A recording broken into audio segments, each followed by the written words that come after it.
ডাঙৰ খবৰ অসমীয়া ছবি জগতৰ মোহময়ী অভিনেত্ৰী পূৰবী শৰ্মা আৰু নাই। হয়, একেষাৰত আপোনালোকে চিনি পাবৰ কাৰণে কৈছো, তপন দাসৰ পত্নী পূৰবী শৰ্মা এতিয়া নাই। হয়, পূৰবী শৰ্মা তপন দাসলৈ বিয়া সোমাইছিল আৰু বিয়া সোমোৱাৰ পিছত তেওঁলোকৰ সংসাৰ খুব সুন্দৰকৈ চলি আছিল।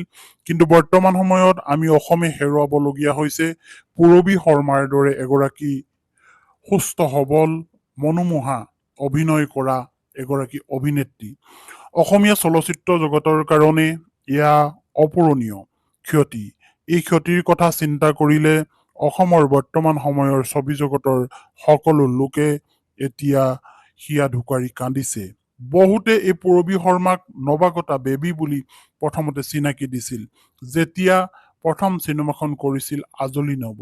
হয়, পূৰবী শৰ্মাই সৰু কালৰে পৰা খুব কম বয়সৰে পৰা তেওঁ অভিনয় আৰম্ভ কৰিছিল।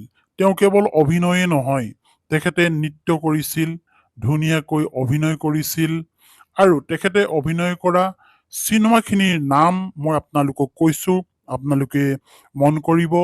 প্ৰথমখন চিনেমা হৈছে আজলি নবৌ, য'ত তেওঁ বেবী নৱাগতা বুলি সকলোৱে তেখেতক চিনাকি দিছিল। তাৰ পিছত কন্যাদান। হয়, কন্যাদানতো তেখেতে খুব সুন্দৰ ছবিখনত তেওঁ অভিনয় কৰিছিল আৰু দৰ্শকৰ মন মোহিছিল। তাৰ পিছত আহিছিল পিতা পুত্ৰ। পিতা পুত্ৰতো তেওঁ সুন্দৰ অভিনয় কৰিছিল। তাৰ পিছত আহিল সোণ মইনা। হয়, সোণ মইনাত খুব সুন্দৰ ছবি সেইখন, আৰু সোণ মইনাত তেওঁ খুব সুন্দৰ অভিনয় কৰি দৰ্শকৰ মন জয় কৰিছিল। তাৰ পিছত আহিছিল বিধাতা।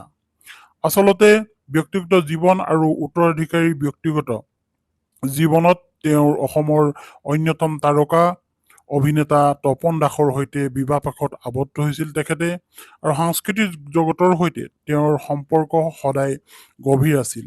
জীৱনৰ শেষ সময়লৈকে তেওঁ অসমীয়া চিনেমাৰ খবৰ ৰাখিছিল আৰু নতুন নতুন প্ৰজন্মক কাম কৰি যোৱাৰ ক্ষেত্ৰত যথেষ্ট তেওঁ সাহস দিছিল। এতিয়া পূৰবী শৰ্মা আছিল অসমীয়া চলচ্চিত্ৰ জগতৰ এগৰাকী অত্যন্ত জনপ্ৰিয় আৰু প্ৰতিভাশালী জ্যেষ্ঠ শিল্পী বা অভিনেত্ৰী বুলি আপুনি ক'ব পাৰে।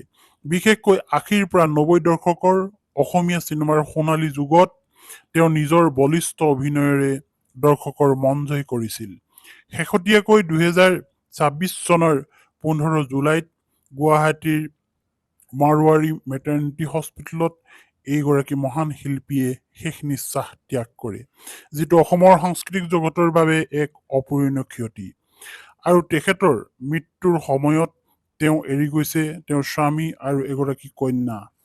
এই কিগৰাকী এৰি যোৱাৰ পিছত এতিয়া অসমৰ চলচ্চিত্ৰ জগতৰ এক অপূৰণীয় ক্ষতি হৈছে, আৰু বহুতে তেখেতক এতিয়া বেবী নবৌ বুলিও সুঁৱৰিছে। আৰু আচলতে নৱাগতা বেবী বুলি প্ৰথমখন চিনেমাতে তেখেতক পৰিচয় কৰাইছিল, আজলি নবৌ যেতিয়া কৰিছিল তেখেতে প্ৰথম। তেখেতৰ সুন্দৰ এই স্মৃতিবোৰ লৈ এতিয়া শিল্পীসকলে যথেষ্ট মনোকষ্ট পাইছে আৰু আশা কৰিছে যে তেখেতৰ আত্মাই সদগতি পাওক। ধন্যবাদ।